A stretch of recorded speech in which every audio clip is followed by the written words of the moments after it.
Hello and welcome. My name is Carsten Lützen. I'm a Scrum Master and Agile Coach. Today I'm going to talk a bit about how we stage set a room for a workshop, because I think a lot of the things that can make a workshop a success is how do we stage set the room, what rules do we use in this context of this workshop.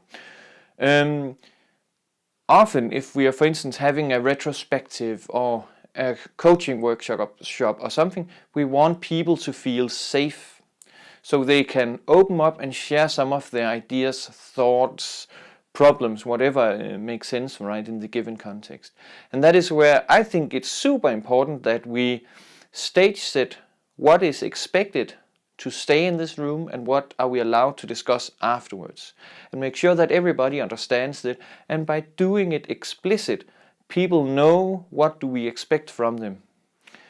I like, for instance, the Vegas rule, which is what happens in Vegas stays in Vegas. So for instance, what happens in this retrospective will stay in this retrospective. We will not discuss it outside the room unless we explicitly agree to discuss it at a later point in time. Because we want this trust and openness in a retrospective, for instance. That is the only way we can make sure that we as a team improves. And this trust and openness, this also requires that we acknowledge that all opinions are okay. I might have seen something that I experienced in one way, and when I voice that, people need to listen and understand that perception is reality. So what I saw is my reality, and there's nothing wrong about my reality.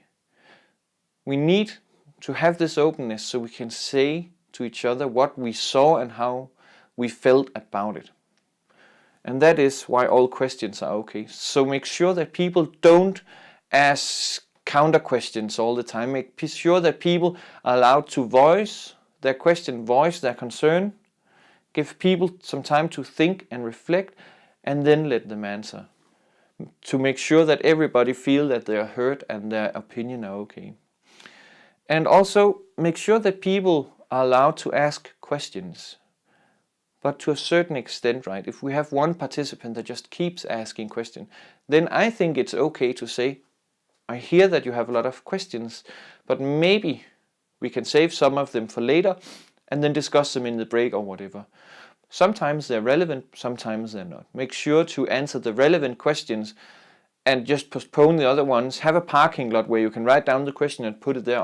Otherwise, we risk losing the entire room if we just end up in nothing but answering questions from one or two specific participants.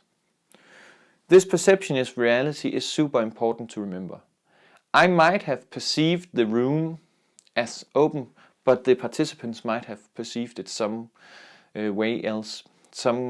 So I would really recommend you to also, when you have this, ask for questions. Is there any rules that are missing? People might have something that they want to explicitly mention as this is not okay, then add it to the rule slide so everybody knows it. Take the rule slide, hang it on the wall so we can see it at all points in time.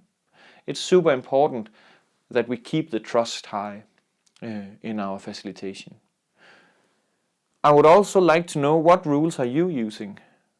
I guess you are using other rules than this, so it would be super awesome for me to get an input to what are the rules that you are using when you facilitate retrospectives or coaching, and how you do it.